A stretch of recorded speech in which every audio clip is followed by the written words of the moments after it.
Masters of Sex. So we get two new unwelcome visitors in this episode.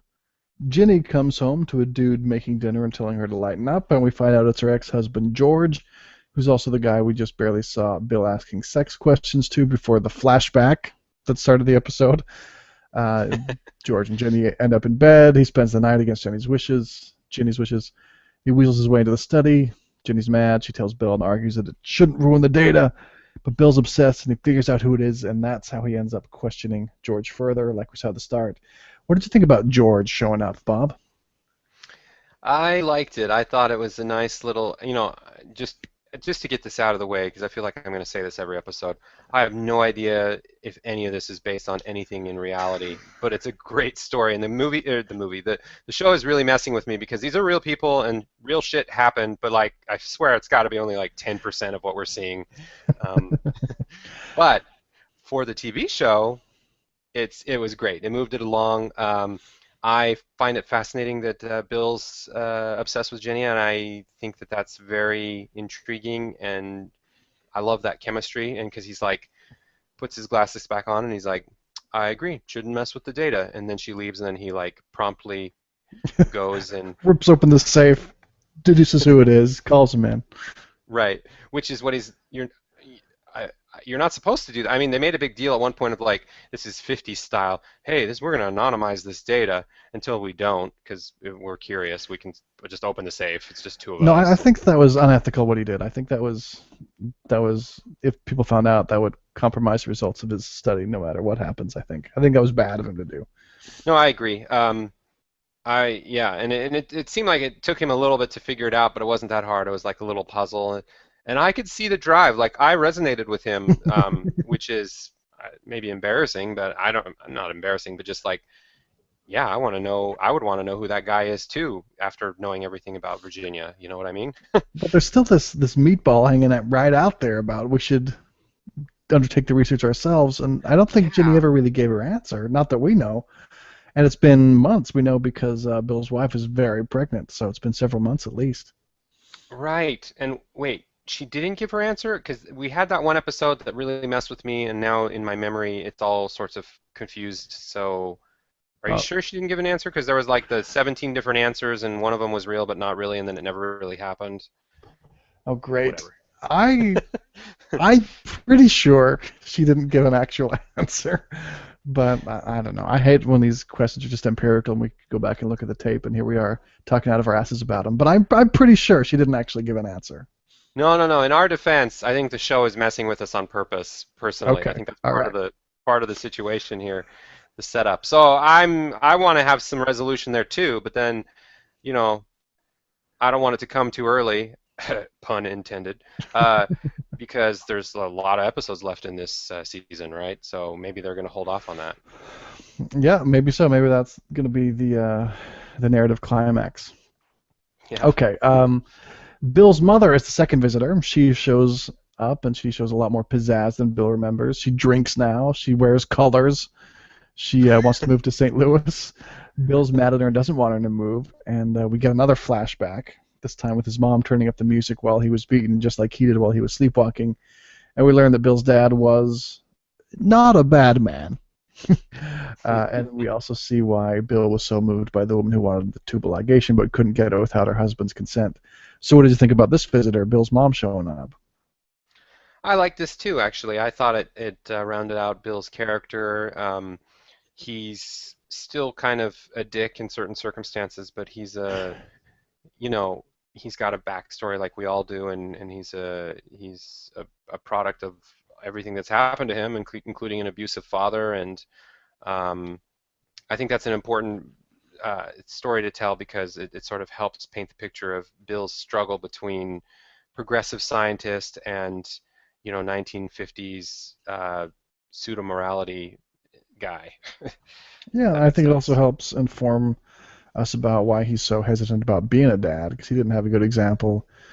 Um, and yeah, anyway, so I think it adds a lot there. I will say though, I was primed not to like her just because Bill's the protagonist here and he didn't like her.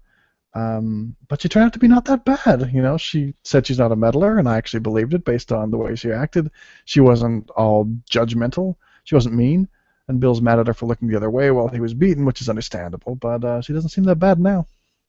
No, exactly. Like the worst thing she did was what she did in the flashback, which has nothing to do who she is.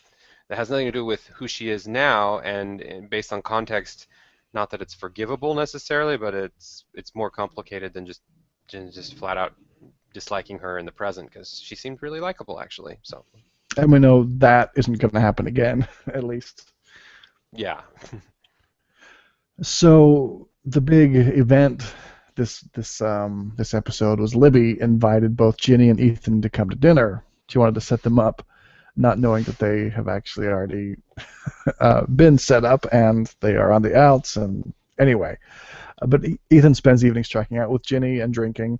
Meanwhile, we get this little side episode of Ginny's kids stopping at the toilet, and Bill yells. Libby sees it, and he's still worried that Bill's freaked out by the idea of having kids.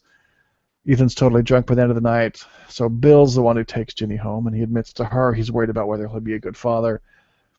And then when Ethan gets home, meanwhile, Vivian, now 19, is waiting for Ethan, and Ethan's in the mood for a booty call, except he's kind of rude to Vivian, even though she goes along with it. But they're interrupted when the phone rings. Ethan's called in for an emergency, and he's going to do it. He's going to operate drunk. Luckily, it turns out okay. Yeah, that was the first thing I was going to say is I don't know if that was deliberately trying to say something about the 50s or maybe just the character, but the fact that he was totally drunk and everyone else in the room was like, yeah, you shouldn't drive the woman home, but go on home on your own. Like, what? That guy is totally hammered. Like, that would never happen now. Maybe not never, I, but I think making a big deal about drunk driving really started happening in like the 80s, to be quite honest. I know Mad Men has had scenes of Don Draper driving out with a scotch in his hand. hmm. Okay, maybe you're right. I, yeah, I guess it's easy for me to project my 21st century, we all know I mean, it's one thing to have had a drink, but this guy was like totally wasted. Yeah, He was really wasted. I mean, pretty Jenny didn't want to get in the car with him. right. And they're just like, oh yeah, as long as the woman doesn't get in. It just didn't make any sense to me other than just to show that people were totally irrational on certain subjects. Because why would you say this guy is not fit to drive a girl home, but he's fine driving himself home? That doesn't make any sense in Yeah, reality. I think it was a little bit from the Mad Men playbook. I don't know if you remember first season Mad Men, but they did stuff like that all the time, just That's showing true. how life was different, and people would never do that stuff today. I think Mad Men's better at it than Masters of Sex is, but of course they gotta try their hand at some of that stuff sometimes. Yeah, I think you're right. And then he has to go operate. Anyway, so just no consequences. Everything seems to work out. Even Vivian likes him. Like this dude struck out 3 times in a row, or had I should say, he had the potential to strike out 3 times. And in reality, he would either get in a car accident, have the woman slap him in the face, or screw up a surgery. But in the show, like all three of them go surprisingly well, as best as you could expect given the circumstances, right? That is true. Although at the beginning we do see him having some consequences for being such a player. All the women Yeah.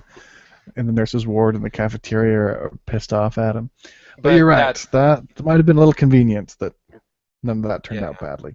Speaking of convenience, Vivian is by far the hottest one around him anyway, so like he's set. I think he should just, you know, it's not a coincidence that But she's the one that's getting the but most she's a screen time black and now. white woman. She doesn't make his world go technicolor like Ginny. Oh, that actually I like that little soapbox speech. Uh, yeah. So what are you gonna do? Anything else you wanna talk about, or final thoughts? I really enjoyed this episode. I want to see more of this. If they keep doing episodes like this, the tension between Bill and Ginny, and also the way she likes her sex, and Bill's fascination with that, and breaking some rules to figure that out. Um, they've got a good. I don't want to say formula because that sounds formulaic, but they've got a good thing going with this. These I don't want to call them love triangles because it's as was bluntly said early on in the series, it's love and sex aren't the same thing, which allows the show to just do all sorts of interesting character interactions that I'm really enjoying. Hmm. Well, from some of the critics I read who have seen more episodes than we have, where it is these next two are the ones that start to be really excellent that we've been building to, and they keep getting better. And these next two are where it even takes off even more. So that's promising because I do already like it. Wow. If there's something for me though, I mean, I'm enjoying the episodes fine. Now we're 4 episodes in, and the thing is, I'm not quite sure what story they're telling. You've actually just barely offered some ideas. Maybe it's about the building sexual tension between Bill and Ginny. Maybe. It's hard for me to know if that's the story I'm watching here. I mean, the premise is intriguing. A pioneering early sex researcher and his fascinating assistant collaborator, but where are we going? Is it that love story between Bill and Ginny, or is it a sex story between Bill and Ginny? Is there a particular research question they're trying to answer?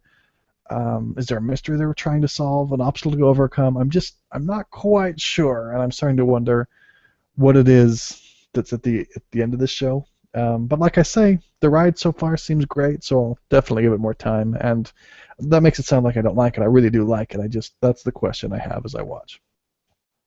Wow, this is a role reversal for the two of us, which I'm enjoying because I feel like normally I'm the impatient one who's like, "Come on, get with the program. What are you trying to tell me?" But in this case, I think for me, enjoying the ride outweighs because I don't disagree with you about not knowing what it's about, but it doesn't bother me at all just because I'm enjoying it so much. So, kudos to the show. It's working for me. You have a It fan of one plus. You're a fan it too. is working. Oh, Two. I'm a fan. I'm a fan.